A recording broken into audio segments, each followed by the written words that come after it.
সহিংসতা তদন্তে জাতিসংঘ সহ আন্তর্জাতিক সংস্থা সহযোগিতা নেবে সরকার। চক্রান্তকারীদের খুঁজে বের করার ঘোষণা প্রধানমন্ত্রী। মার্চ ফর জাস্টিস ঘিরে দেশের বিভিন্ন স্থানে শিক্ষক শিক্ষার্থীদের জমায়েত, আইনশৃঙ্খলা বাহিনীর বাধা, বেশ কয়েকজন আটক। জামায়াত শিবির নিষিদ্ধের বিষয়টি প্রক্রিয়াধীন, জানালেন স্বরাষ্ট্রমন্ত্রী। সহিংসতায় জড়িত কাউকে ছাড় নয় বললেন কাদের। নিজেরা সহিংসতা করে অন্যদের উপর দায় চাপাতে চাইছে সরকার, অভিযোগ বিরোধীদের আন্দোলন চালিয়ে যাওয়ার আহ্বান।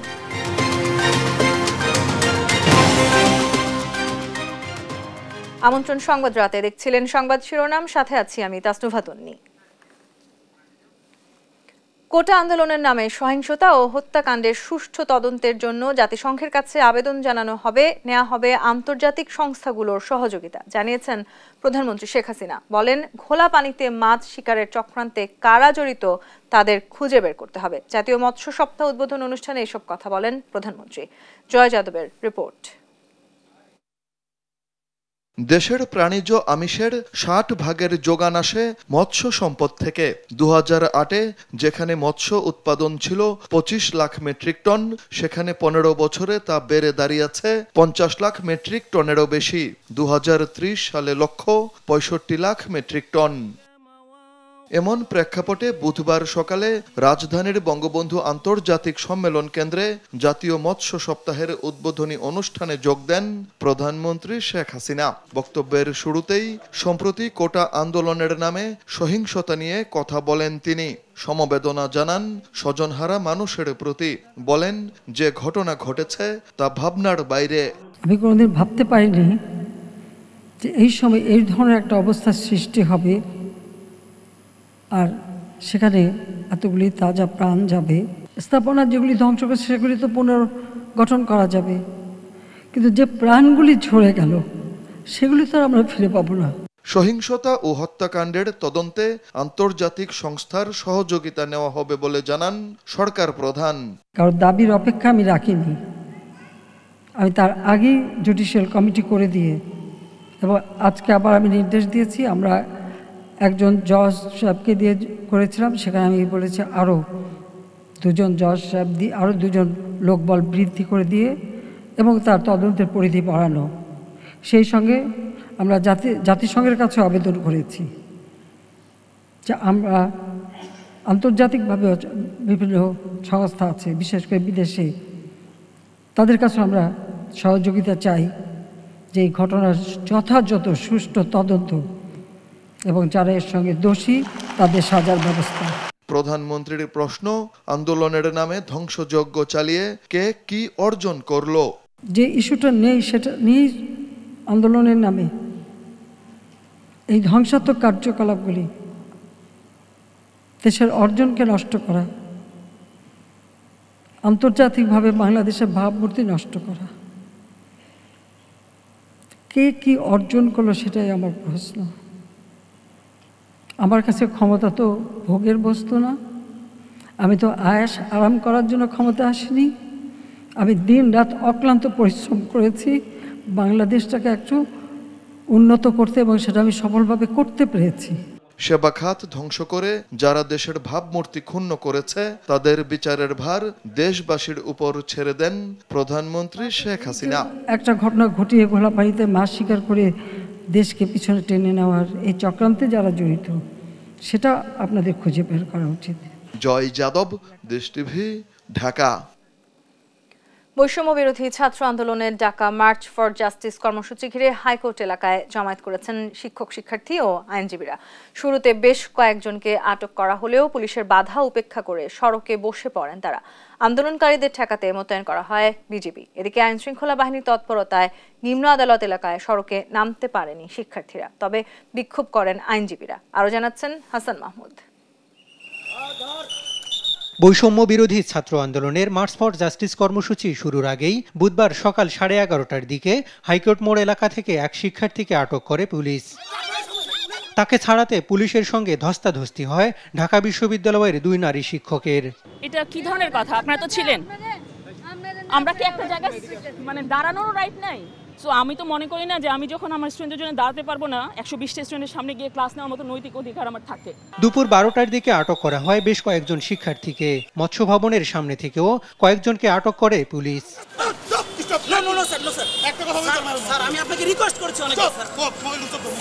দুপুর 12:30টায় হাইকোর্টের মাজার গেট দিয়ে আইনজীবীরা মূল সড়কে বের হতে চাইলে বাধা দেয় পুলিশ।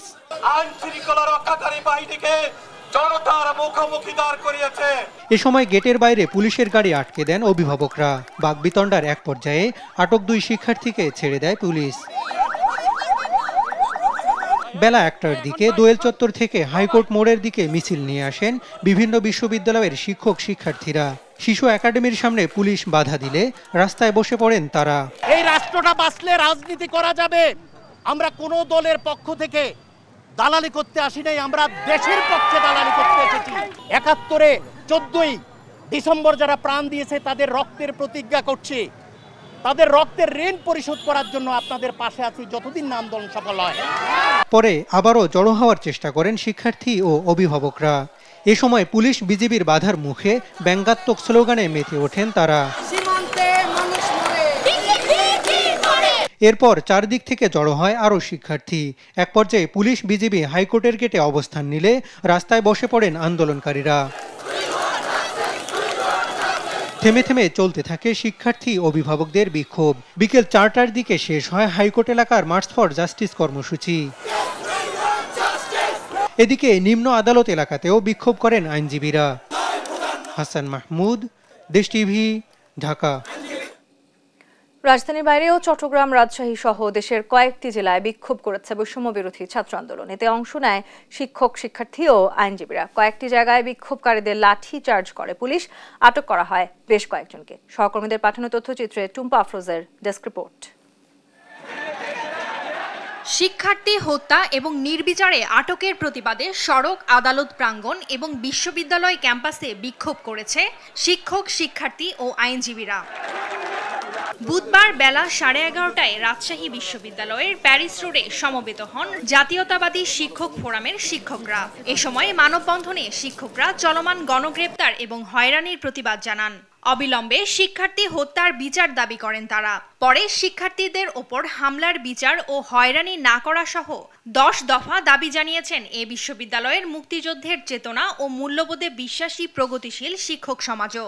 আমাদের সন্তানেরা জানে কিভাবে রাস্তায় নামতে হয় তাদের দাবি নিয়ে এবং সেই দাবি কি করে আদায় করতে হয়, কিন্তু পাশাপাশি আমাদের এটাও দেখতে হবে এই দাবি আদায়ের আন্দোলনের মাধ্যমে অন্য কেউ যেন তাদের কোনো ব্যক্তিগত স্বার্থ উদ্ধারের চেষ্টা না করে।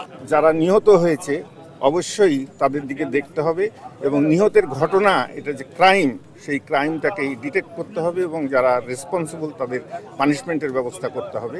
এদিন সকাল 10টায় বৈষম্য বিরোধী ছাত্র আন্দোলনের ব্যানারে ছাত্রছাত্রীরা জেলা পরিষদ ভবনের সামনে জড়ো হতে থাকেন।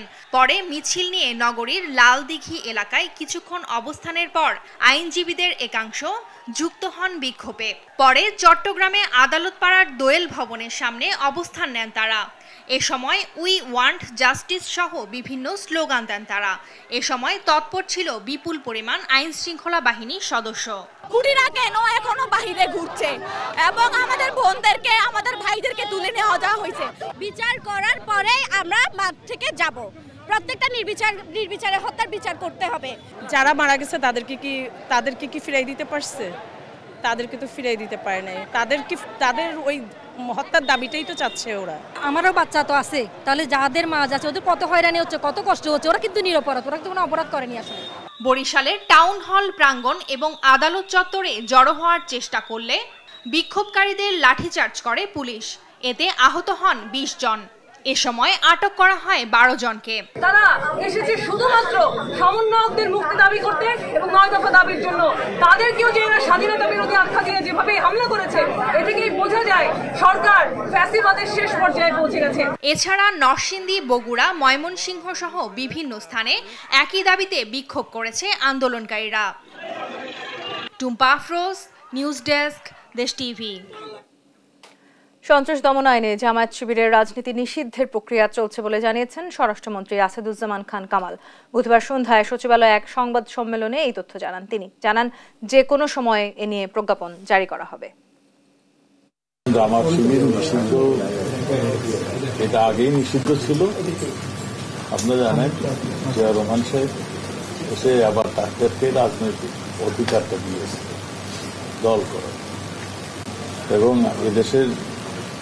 এদেশের মুক্তিযুদ্ধের পক্ষের দলগুলি এবং এদেশের সুশীল সমাজ সবাই জামাতকে তখন থেকে নিষিদ্ধ ঘোষণা করার জন্য অবিরামভাবে বলে আসছিল। এটা জনগণের একটা দাবি ছিল।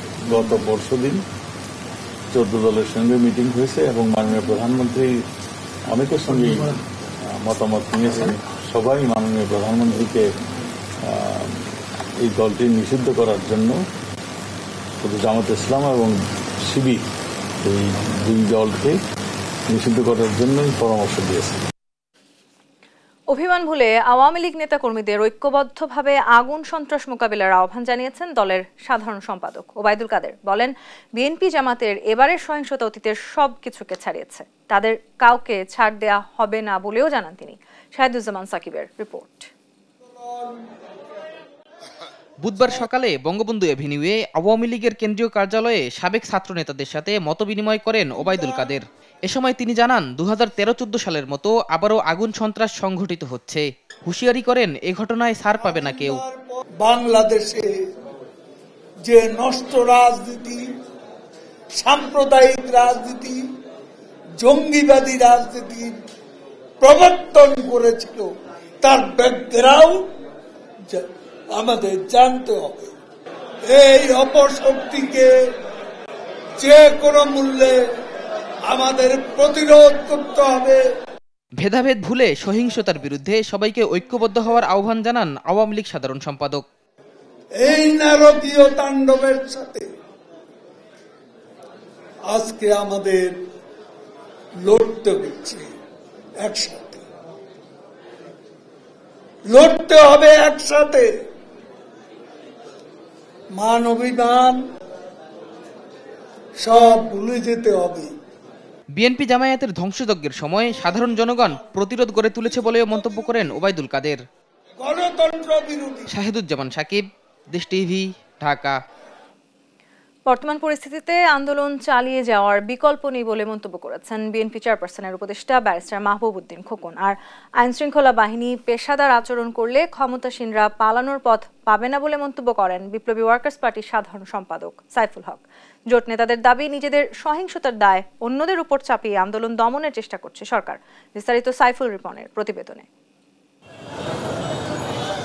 পল্টন মোড়ে গণতন্ত্র মঞ্চের বিক্ষোভ সমাবেশের খবরে সকাল থেকেই আইনশৃঙ্খলা বাহিনীর বিপুল সংখ্যক সদস্য অবস্থান নেয় এলাকাটিতে। স্থান পরিবর্তন করে বিজয়নগর এলাকায় সংক্ষিপ্ত সমাবেশ করেন গণতন্ত্র মঞ্চের নেতাকর্মীরা। গণতন্ত্র মঞ্চের সমন্বয়ক জোনায়েদ সাকি বলেন, দেশে লাশের মিছিল ঢাকতে না পেরে নানা কৌশল নিচ্ছে সরকার। সহিংসতার দায় চাপাচ্ছে বিরোধী দলের ওপর। এই রাজনৈতিক পরিচয়হীন শিক্ষার্থীদের গ্রেফতার করছেন, আর অন্যদিকে বলছেন জামাত শিবির এটা করেছে। বন্ধুগণ, সরকারের প্রতারণা আজকে পরিষ্কার। তারা সমস্ত আন্দোলনকে ধ্বংস করতে চায়। সমস্ত আন্দোলনকে ধ্বংস করার জন্য আজকে সহিংসতার দায় চাপিয়ে যেভাবে তারা অতীতে করেছে, সেইভাবেই তারা আজকে এই আন্দোলনকে ধ্বংস করতে চায়। বিপ্লবী ওয়ার্কার্স পার্টির সাধারণ সম্পাদক সাইফুল হক বলেন, দুঃশাসনের ওপর টিকে আছে সরকার। আহ্বান জানান সংকটের রাজনৈতিক সমাধানের। সারা দেশব্যাপী তারা যে অরাজকতা তৈরি করেছে, এর দায় দায়িত্ব বর্তমান সরকার এবং সরকারি দলকেই বহন করতে হবে। আমাদের আইন শৃঙ্খলা রক্ষাকারী বাহিনী, আমাদের পেশাদার বাহিনী, তারা যদি কেবলমাত্র পেশাদারি দায়িত্ব পালন করে, এই সরকার পালিয়ে যাবার আর কোনো পথ পাবে না। এদিকে মার্চ ফর জাস্টিস কর্মসূচিতে একাত্মতা জানিয়ে আইনজীবীরা মিছিল নিয়ে হাইকোর্ট থেকে রাজপথে নামতে গেলে মাজার গেট বন্ধ করে দেয় আইনশৃঙ্খলা বাহিনী। সারা দেশে ব্যাপক ধরপাকড়ে ক্ষুব্ধ প্রতিক্রিয়া জানিয়ে সুপ্রিম কোর্ট আইনজীবী সমিতির সভাপতি বলেন, গণ আন্দোলনের কোনো বিকল্প নেই। এখন এটা হলো জনগণের আন্দোলন ছাড়া আর কোনো অপশন নেই মানুষের। এই সরকারের যেহেতু আইনশৃঙ্খলা বাহিনীর জবাবদিহিতা নাই, এই জন্য তারা র্যান্ডম হোলসেল অ্যারেস্ট করতে সবাই। পরে সংবাদ সম্মেলনে কোটা সংস্কার আন্দোলন ঘিরে নিহতের ঘটনায় অভিযুক্তদের বিচার দাবি করেন তিনি। গণহত্যা, গুলি করার নির্দেশদাতারা, মন্ত্রীরা, আইন শৃঙ্খলা বাহিনীর সদস্যরা, জড়িত সকল ব্যক্তিদের বিচার করার জন্য ব্যবস্থা গ্রহণ করার জন্য দাবি জানাচ্ছি। সাম্প্রতিক আন্দোলনে ক্ষতিগ্রস্ত শিক্ষার্থীদের আইনি সহায়তা দিতে আইনজীবীদের প্রতি আহ্বানও জানান সুপ্রিম কোর্ট বার সভাপতি। আমরা বিশ্বাস করতে পারি না দেশের সর্বোচ্চ আদালতে পরিস্থিতির কারণে কোনো মামলা নেবেন না, বিচার করবেন না। এটা আমি মনে করি এটা বিচার বিভাগের জন্য একটা অত্যন্ত খারাপ নজির হবে। সাইফুল রিপন, দেশ টিভি, ঢাকা। ডিবি থেকে বদলি করা হলো হারুনুর রশিদকে। নতুন দায়িত্ব ঢাকা মহানগর পুলিশের ক্রাইম অ্যান্ড অপারেশন বিভাগের অতিরিক্ত কমিশনার। এদিকে নতুন ডিবি প্রধান হিসেবে দায়িত্ব পেলেন DMP logistic, finance and procurement বিভাগের অতিরিক্ত কমিশনার মোহাম্মদ আশরাফুজ্জামান। একই সাথে ক্রাইম অ্যান্ড অপারেশন বিভাগে দায়িত্বে থাকা খন্দকার মহিউদ্দিনকে ডিএমপি লজিস্টিক বিভাগে দায়িত্ব দেওয়া হয়। এলএনজির দুটি ভাসমান টার্মিনাল ঠিক হতে আর মাত্র 10 দিন লাগবে। এতে নিরসন হবে চট্টগ্রামের গ্যাস সংকট, জানালেন বিদ্যুৎ প্রতিমন্ত্রী নসরুল হামিদ বিপু। দুপুরে রাজধানীর বিদ্যুৎ ভবনে জার্মান কোম্পানি আইপি ভট এবং বিদ্যুৎ বিভাগের মধ্যে সোনাগাজী সৌর বিদ্যুৎ প্রকল্প নিয়ে চুক্তি সই অনুষ্ঠানে একথা বলেন তিনি। 50 মেগাওয়াট ক্ষমতা সম্পন্ন এই প্রকল্পটি 15 মাসের মধ্যে বাস্তবায়ন না হলে ব্যবস্থা নেওয়া হবে বলেও জানান প্রতিমন্ত্রী। এছাড়া 2041 সালের মধ্যে নবায়নযোগ্য জ্বালানি থেকে 40% বিদ্যুৎ পাওয়ার আশাও জানান তিনি। আমরা এফএসআরইউর ব্যাপারে আশা করেছিলাম যে 30 তারিখের মধ্যে হয়তো আমাদের এফএসআরইউ কমপ্লিট হয়ে যাবে, আমরা গ্যাস পাবো। কিন্তু যারা এফএসআরইউ যে কোম্পানি আছে তারা এখনও তাদের কাজ সম্পূর্ণ করতে পারে নাই। আমরা আশাবাদী যে আগামী আরও 10 দিন সময় লাগবে, এরই মধ্যে আমরা পেয়ে যাব গ্যাস।